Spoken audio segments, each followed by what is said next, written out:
Америкадагы катуу шамалдан 22 адам каза тапты. Катуу шамал жана нөшөрлөгөн жамгыр менен коштолгон борон АКШнын түштүк жана батыш аймактарын каптаган. Бул тууралуу чет элдик басылмалар жазып чыгышкан. Маалымдалгандай дагы ондогон жарандар жаракат алышкан. Бийлик өкүлдөрүнүн айтымында катуу шамал Арканзастагы имараттардын чатырларын жана дубалдарын талкалап, унааларды оодарып, бак дарактарды жана электр чубалгаларын кулаткан. Ош шаарындагы Озгур айылында жеңил унаа Увам каналына түшүп кеткен. Бул тууралуу өзгөчө кырдаалдар министрлигинен кабарлашты. Машинанын ичинде 2 адам болгону кабарланат. Жерине 4 куткаруучу тартылып, 2 адамды суудан аман алып чыгышкан деп айтылат маалыматта. Кырсык айдоочу рулду башкара албай калганынан улам болгон.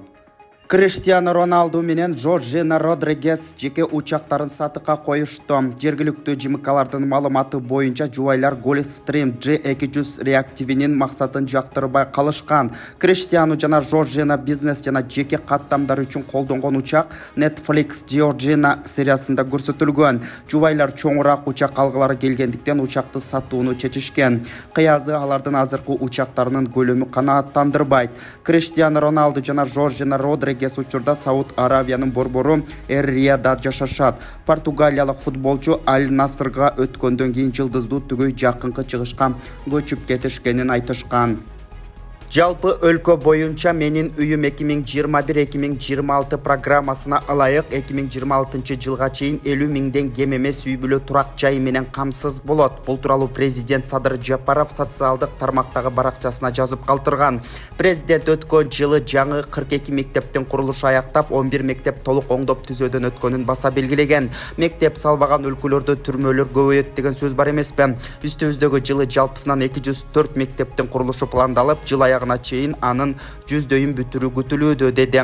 Мамлекет башчысы былтыр 47-чи колония Молдавановка айылына көчүрүлгөндүгүн эске салган. Анын ордуна Босо кичи район салынып жатат. Кудай буйруса 1,5 жылдан кийин бүтөт. 5500 үй бүлөгө мамлекеттик ипотекалык компания аркылуу 20 жылдык мөөнөт менен ипотекага турак жай беребиз. Мындан сырткары Нарын, Талас, Жалал-Абад облустарында көп кабаттуу үйлөрдү салып жатабыз. Башка облус, район, шаарларга дагы долбоорлор даярдалып жатат. Аларды дагы мамлекеттик ипотекалык компания аркылуу кезекте турган жарандарыбызга беребиз. Мамлекеттик кызматкерби же жөнөкөй ишкерби айырмасы жок. Кыскасы, жалпы өлкө боюнча менин үйүм 2021-2026 программасына ылайык 2026 жылга чейин 50 миңден кем эмес үй бүлөнү турак жай менен камсыз кылабыз. Кийинки жылдарда Бишкектеги номер 1 тергөө абагындагы кала сыртына көчүрөбүз. Ал жерде дагы кичи район түшөт. Аракеттерибизди сөз менен эмес, иш менен көрсөтөбүз, деди өлкө башчысы Садыр Жапаров. Борбор калабызда вело сезон ачылды. Ондогон велосипедчендер Ала Тоо аянтынан Дайыр Асанов атындагы Жеңиш паркына жөнөштү. Иш-чара Борбор каланын 145 жылдыгына арналат. Уюштуруучулар мындай жол менен экологиялык жактан таза транспорттардын түрлөрүн популярдуу кылууну көздөшөт. Вело жүрүшкө байланыштуу Ала Тоо аянтынан тартып Чүй проспекти Панфилов баштап Абдрахманов көчөсүнө чейин, андан ары Дайыр Асанов атындагы Жеңиш паркына чейин жабык болот.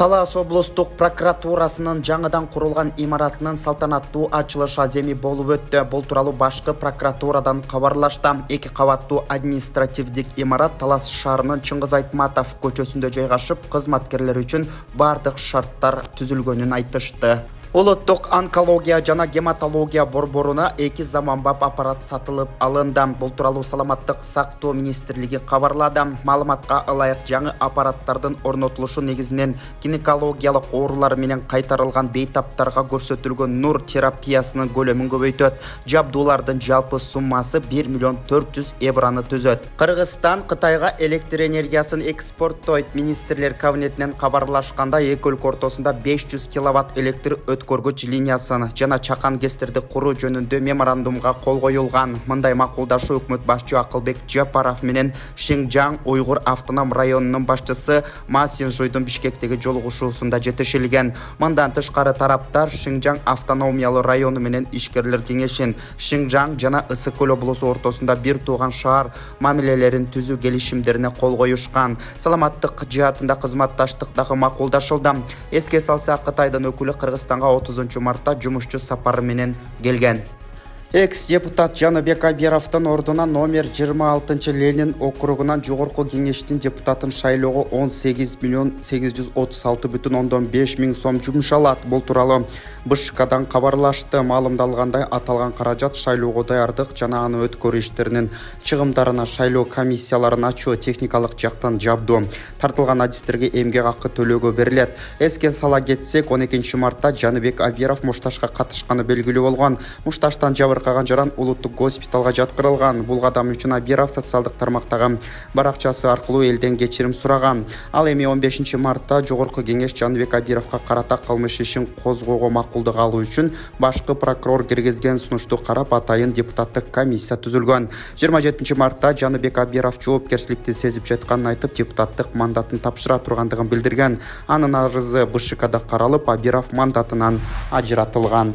Балыкчы Кочкор темир жолун куруу иштери жүрүүдө. Бул тууралуу Кыргыз темир жолу ишканасынан билдиришти. Маалыматка ылайык, мындан туура 1 жыл мурун 22 жылдын 31 мартында президент Садыр Жапаров Балыкчы Кочкор темир жолунун курулушунун башталышына старт берген. Өткөн жылы пландалган 5 чакырым темир жол курулуп бүттү. Жумуштар толугу менен Кыргыз темир жолу өздүк каражатынын эсебинен аткарылган. Суук түшкөнүнө байланыштуу курулуш иштери убактылуу токтотулуп, 23 жылдын март айында аба ырайы турукташкандан кийин жумуштар жанданган. Кошумчалай кетсек, Балыкчы Кочкор Кара Кече 186 чакырым долбоордун ишке ашуунун биринчи этабы узундугу 63 чакырым болгон Балыкчы Кочкор темир жолунун участогун куруу саналмакчы.